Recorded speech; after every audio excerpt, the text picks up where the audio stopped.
Wafuasi, manake ana ufuasi wake sio Siaya peke yake. Tueleze taarifa inayofuata.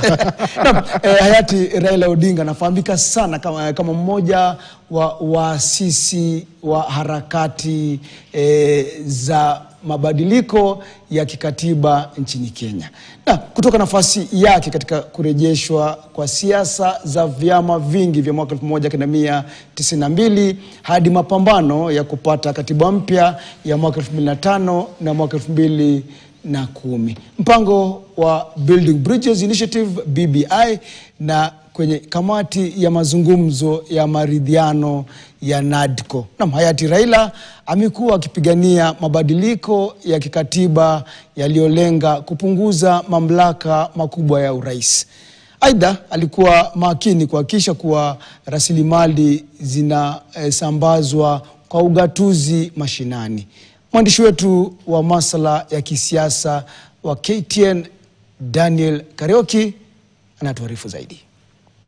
Urithi wa marehemu Raila Odinga katika mapambano ya haki za kikatiba na demokrasia unarudi nyuma hadi miaka 1980 wakati wa harakati za kupigania demokrasia ya vyama vingi. Mwanzo wa miaka 1990 aliungana na viongozi wengine katika chama cha Ford kilichofanikiwa kurejesha demokrasia ya vyama vingi nchini. Mwaka 2002 Raila alimuunga mkono mgombea wa upinzani wakati huo Mwai Kibaki baada ya rais wa pili Daniel Moi kumchagua Uhuru Kenyatta, mwana wa rais wa kwanza Jomo Kenyatta, kuwa mgombea wa chama tawala.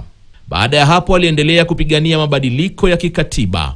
Ushirikiano wake na Kibaki ulitegemewa kuhusisha mabadiliko makubwa ya kisiasa na kikatiba. Hata hivyo, mabadiliko hayo hayakutekelezwa kwa kiasi kikubwa kama alivyotarajia. Migogoro ndani ya viongozi wa serikali kuhusu utekelezaji wa mabadiliko ulisababisha kuangushwa kwa mazungumzo ya Bomas wakati wa kura ya maoni mwaka 2005.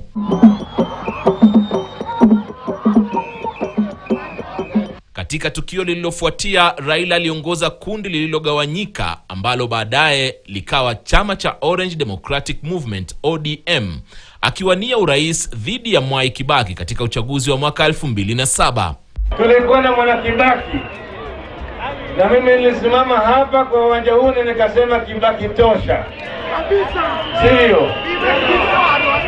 Leo hii nimerudi tena katika uwanja wa Kisumu tarehe 16 Disemba kusema Kibaki toka. Kibaki alitangazwa mshindi katika uchaguzi uliokuwa na utata mkubwa uliopelekea machafuko na umwagikaji damu. Zaidi ya watu 1400 walipoteza maisha yao. Kupitia upatanisho ulioongozwa na Kofi Annan, serikali ya muungano ilizinduliwa na Raila Odinga akateuliwa kuwa waziri mkuu.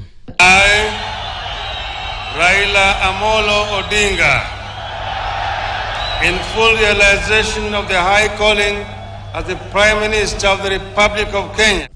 Serikali hiyo iliahidi kuendeleza mabadiliko ya kikatiba yaliyotimia kupitia katiba mpya mwaka 2010 iliyotekelezwa kupitia kamati ya wataalam iliyotengeneza rasifu ya mwaka huo. Katiba ya mwisho ilijumuisha mfumo wa madaraja mawili ya uongozi ikiwa na uanzishwaji wa kaunti 47. Katiba mpya ilipunguza mamlaka makubwa ya rais na kuweka msingi imara ya mamlaka ya kikatiba.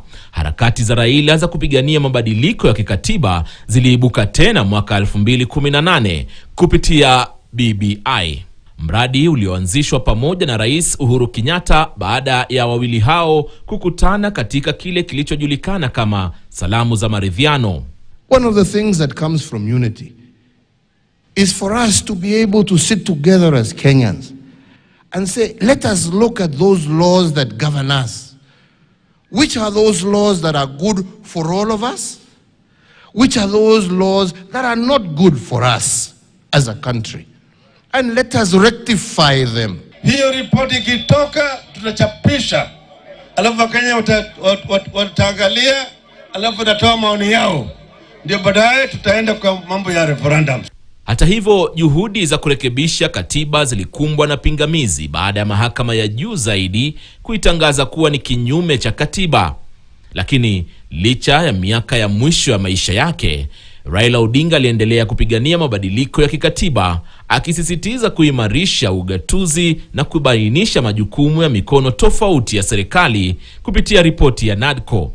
Mwaka 2025 marehemu Raila Odinga alisukuma ajenda ya kuhamishwa kwa mfuko wa maendeleo katika maeneo bunge yani NGCDF kwenda kwa serikali za kaunti ili kuepuka mkusanyiko mkubwa wa madaraka katika jiji kuu.